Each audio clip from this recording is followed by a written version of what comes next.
Two very famous roller coasters here in the UK that are of similar type have been closed for a very long time now. Could it be the end of the road for them? An entire theme park under the Six Flags chain in America has been announced to close permanently. I mean, it's definitely the end of the road for that one. And amongst all that, there's been ride openings and delays, a new record-breaking coaster teased, and yet again, rumours of another new Universal theme park, this time in India. Blimey, it has been a busy week, because all that and even more has happened this past week in theme parks.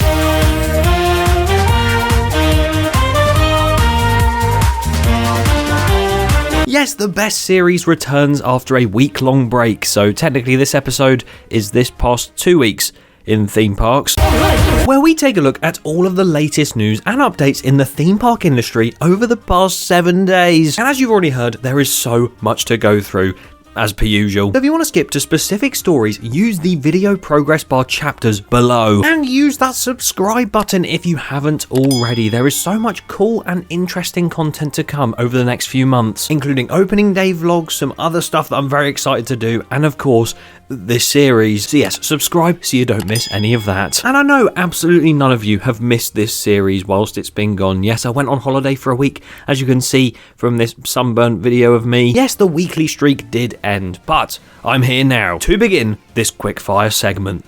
It's good to be back. Dorney Park over in America has had a flat ride demolished. Known as Apollo, it used to do this. Don't ask me why it's in portrait and not landscape, and don't ask me why it is being removed because I have no idea. We've seen this in previous weeks, but another Skycoaster, this time at Six Flags Frontier City, has closed permanently as well. A Skycoaster, of course, being those things that lift you up and then you sort of drop and you have to pull the cord, and it's terrifying. I did one once and I will never do it again. As we thought we'd never ride Kumba at Busch Gardens Tampa Bay again, because it has been standing but not operating for some time now, the B&M sit-down coaster, and it seems like something might be happening there now. And no, I don't think it's going to be imploded. I hope. A new mascot has been created for Six Flags as well, being revealed to be called the Funsultant. Right, Disney's got Mickey and Minnie Mouse. No, that don't come anywhere close to Six Flags Funsultants. Over in Six Flags New England, they have released the Quantum Accelerator trains for the first time in this very smoky and ominous video. I actually haven't seen this, so this is my first time seeing this. What is that? I mean, I've searched up a Quantum Accelerator, and this is what they look like. Why does this look like a jet ski? Tennessee Tornado at Dollywood has had a lovely repaint, all to this lovely red colour. Can I say the word lovely anymore? But I believe it was a similar colour to that before, and they've just given it a refresh, which is very nice to see. Zamperla, the roller coaster manufacturer, is taking over Rye Playland.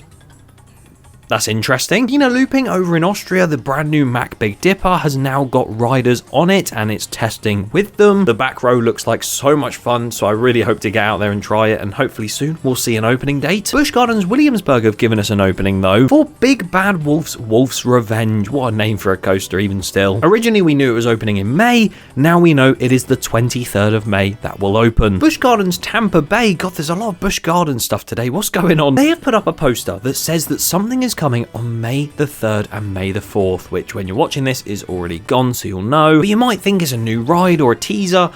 It's the Power Rangers. Six Flags Darien Lake have put some new restraints on their Vekoma SLC Mind Eraser. God, that's a fitting name, isn't it? And if we've learned anything with these restraints, it is purely if the track is rough, they matter, because they put them on Condor at Wallaby Holland and it is still awful. The same park, Six Flags Darien Lake again, have started putting Titan track on their wooden roller coaster Predator, and I actually think that was a bit unexpected, so nice to see them doing that. That'll be a bit smoother than the SLC. Alpenfury at Canada's Wonderland has been topped off with its track. Look at how tall that looks. Set to open this year, that Premier Rides launch coaster has 9 inversions on it, which is mental. Laughs in the Smiler and Colossus. And hopefully again, we get an opening date for that soon. Snoopys Racing Railway at Carowinds has finally started testing, and that first turn is taken very, very slowly, but it's a first test run, so I'm sure it will run faster soon. Grona has had their brand new ride, the weird swingy thing.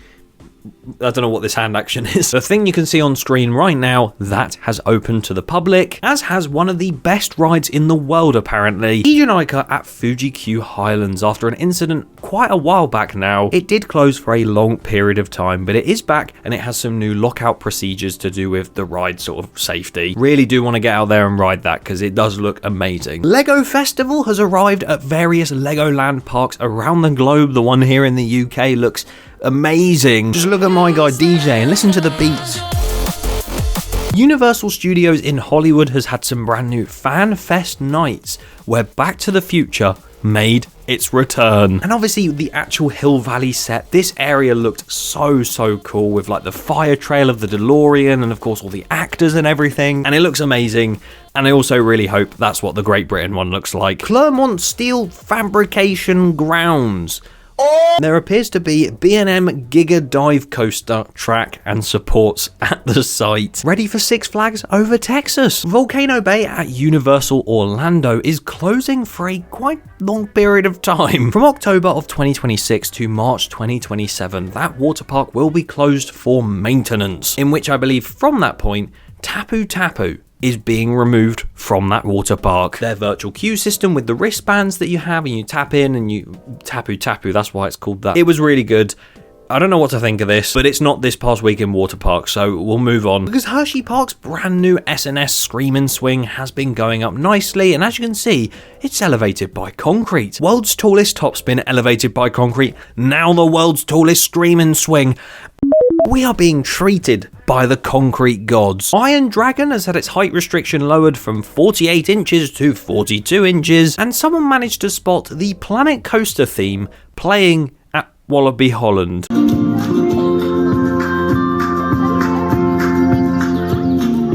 Is this real life or is this just a fantasy? Either way, put the gun back. That was an insane quickfire segment. The longest we've had in a week. But there is quite a few different things that have happened in the past 2 weeks or so that are pretty major. Much like the fact Top Thrill 2 is set to reopen on the 3rd of May, which when you're watching this, it's already passed. It's open. Or is it? After the major struggles it had after its huge refurbishment for 2024, it is really good to see it back up and running. If it is, thank you, future me. Something that current me could tell you, and can because I'm about to say it, very early concept art has shown a brand new expansion to Tokyo Disney Resort that will happen at some point over the next decade. And this photo here is some changes to the Adventureland and Westernland portion of Tokyo Disneyland, and the second is the updates to Port Discovery at Tokyo Disney Sea. But the other one looks like it's going to have Up and The Incredibles in it, which obviously being in Adventureland and the Western area, it's got a lot of people angry again. But it is very early concept, so it could be completely elsewhere in the park, or it could replace another lake.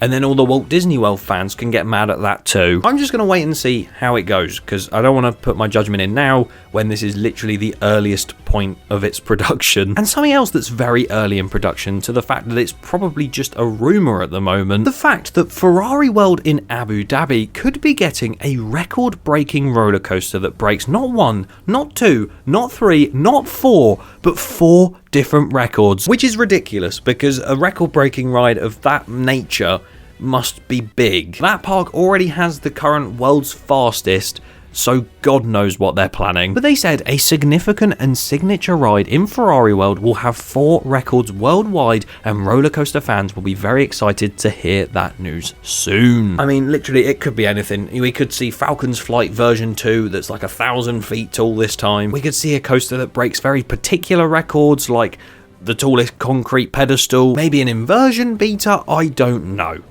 We shall see. Might have to recreate it in Planet Coaster 2 if it is any good. And just quickly, before we talk about some sad news, I've got some funny news over at SeaWorld Orlando, because they have just opened their brand new Expedition Odyssey, the new flying theatre ride, and we saw some previews of it before. Many people got to see what the ride system was about, but now it's actually open. And my God, first of all, the entrance sign did look amazing until the O dropped on someone's head. But the funny part is when you go into the queue line, because look at this. It's like they haven't even tried. It is just a metal box with a cattle pen in the middle and just some TV screens or pictures on the walls.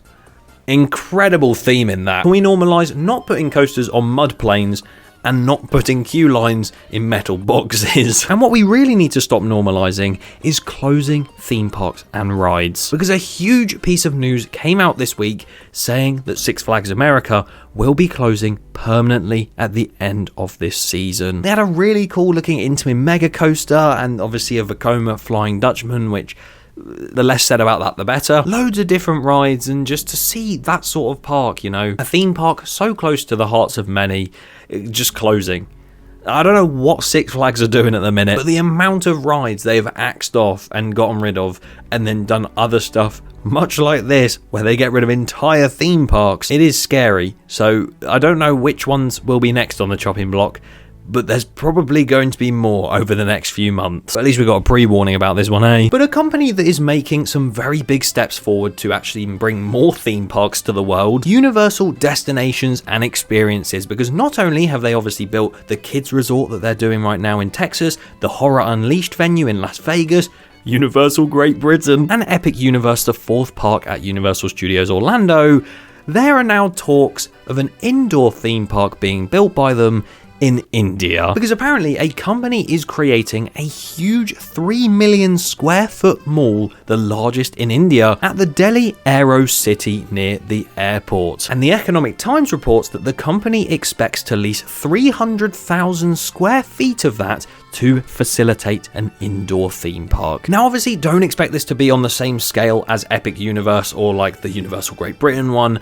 I think this is going to be even smaller than the kids resort, but it's inside a mall, which will be very interesting to see if this does happen, how they go about that, and when it might open, because they're doing, of course, Great Britain 2031. Will this be after? Before? Now? We'll just have to wait and see. But right now, actually, Universal have been spotted to file a trademark called the Isle of Curiosity. Now, not only did this make me curious, but it reminded me of another theme park somewhere. It's okay, Universal, I understand my ideas are just so good, my genius is almost frightening that you just take it and change one word on it. It's fine, don't worry about it. But I'm not too sure if this matters. The font on the actual logo itself of the name Isle of Curiosity looks very Celestial Park, so I wouldn't be surprised if it's for that. But it could be for something like Islands of Adventure or another park elsewhere. Could even be for Great Britain. It won't be, but that's funny anyway. But this actually transitions me nicely onto the UK segment of this news piece. Because obviously Epic Universe is opening this month now, and there's actually been a lot of complaints on the fact that it's opening from 9 AM till 9 PM. Brother, we have to deal with 10 till 4. Help us out. And general preview tickets have gone on sale for the pre-opening, but the way it links to the UK, the motherland of Great Britain, is because Epic Universe did a huge show on the front of the Battersea Power Station in London, and everyone could go and see it. Obviously, I was away, as you can tell by this sunburnt video of me, but I would have tried to have covered it if I could. But yeah, it happened, it looked amazing, loads of photo opportunities at the bottom as well, and just looked like a really cool way to hype up Epic Universe. Universal is already coming into the UK. They're stamping their foot there, they're like, right, we're coming here. And so is the This Past Week in Theme Parks camera crew of not 50, 700. But it's time to talk about some UK news that has happened. Launchpad at Blackpool Pleasure Beach Resort, Lancashire has a brand new opening date, that being the 7th of May, and there's going to be a vlog from that day with hopefully some on-ride filming maybe, and it's going to be great to get back on PlayStation the Ride, or Ice Blast as we used to call it, because it does look a whole lot punchier going up, and obviously you'll get more airtime coming back down. But all that will happen later this week, so subscribe. Alton Park have been putting some new footers and buildings in for their brand new area and roller coaster, or roller coasters. Could be more than one, and we're not far from finding out what they're actually planning there. So this feels like a lot of self-promo, so I sincerely apologise. If you want to watch about the speculation on what that could be and what construction we've seen so far, talking in depth about it, link in top right to that. And if you want to watch the video when we actually find out what it's going to be on the day from the park, then I will be making that vlog as well. So subscribe. The Sky Ride at Alton Towers. Oh my god. What a palaver. Obviously, it's been closed for many years now, purely because of the amount of neglect that the previous teams that looked after it had been giving it. So obviously the new teams that have come in and are trying to renovate it, and they've done a good job. But that opening date, that was the 30th of April, they said they were going to have it open by April. They didn't hit that, sadly, because it appears the temperature in the UK was too high. When does that ever happen? We actually had some good weather for once, so yeah, the Skyride couldn't open, which is fair enough, and it was delayed till the 3rd of May, which has already passed, so the Skyride is nice and running. I hope. We'll come back to Alton Towers after we talk about Chessington World of Adventures, because the park and Merlin Entertainments came out and announced a brand new area that is opening there in 2026. And quite frankly, they are slow sports news. We've been known about this for so long. What are you doing? Catch up. But no, in all seriousness, they announced the actual theme of that land being Paw Patrol. That was heavily rumoured, and now it's a thing. It's sort of becoming Chessington World of IPs at the minute, but it's going to bring in a lot of attraction to the park, and I think a lot of the younger audiences that go to Chessington will absolutely love it. A new roller coaster, Jungle Bus is coming back, hallelujah, another smaller flat ride, and then of course this thing, a Sierra Drift. Potentially. It'll be a nice area. They've been doing loads of teasing already. The green construction walls have now turned into all this Paw Patrol themed construction wall. More to come about that at some point in the future, as there will be two very famous roller coasters here in the UK. Both, well, one of them's pretty good. The other is mediocre. They've been experiencing a lot of downtime recently, and this wouldn't be a big deal, you know, because two coasters having simultaneous essential maintenance, so they're at two different parks. Coincidence, I guess? Well, they're both the same coaster type. One has been down for a lot longer than the other, and with what's been happening to a lot of that coaster type recently, it's kind of worrying. If you don't know what I'm talking about, Stealth at Thorpe Park and Rita at Alton Towers. Of course, when I said one is good, I meant Rita. They have both been closed for a very long period of time recently. Literally one of the last This Past Week in Theme Parks episodes was about the fact that Stealth has been closed for ages. And then it reopened, and now it's closed again. And this time, I have no idea what's wrong with these two. It could be something to do with the launch cable, it could be just something in the mechanics of the ride. I know Thorpe Park and Alton Towers are very much saying they want to keep Rita and Stealth around for as long as they can, and obviously they did do a lot of work to Stealth and it did reopen. Rita hasn't been shut for quite as long, but it's been over a week now. And yeah, I guess the question, even if they have reopened by the time this video's gone out, which let's be honest, that's probably happened, closed or open, they're still having these massive periods of downtime, which might be costing the park a lot of money and a lot of probably guest complaints. You search up reviews of people's days when they've gone to the parks on like Twitter and stuff, and loads of people saying, oh, I missed out on Stealth, I'm so gutted. One person says they missed out on Rita and they don't care. I just feel like we're going to get to a point where these hydraulic launch coasters, as much as they are amazing, they're going to cost a lot for the parks to maintain. And then they have to ask the question of whether they keep them around and keep putting the money into it, or they get something different. With Stealth, you could easily put the swing launch in, move the station back a little bit and have that swing launch, and then have it go into the brake run, manufacture some new track. They would work with Intamin, unlike stupid people. That was a joke, we love you, Zamperla. But Towers couldn't really do much with Rita's layout unless they just gave it an LSM launch. So I don't really know. I feel like it might reopen at some point soon, or there could be an announcement, I really hope that's not the case, of them closing forever. It wouldn't surprise me, we've had it way too many times with hydraulic launch coasters. We just have to have our fingers crossed that they do reopen. Although if Rita does stay closed, I don't have to do Rita all day. No, I am sticking to that. I will do Rita all day, obviously if the ride reopens, which I assume it will, but yeah, there's a bit of a delay to that because I know a lot of you still want to see it. I can't do it. It's not open. But you will see that at some point in the future. So yeah, all of that and so much more to come on this channel, including loads more of this series. If you did enjoy, subscribe, leave a like, and be sure to tell me in the comments what your favourite moment of this past 2 weeks has been. Good night.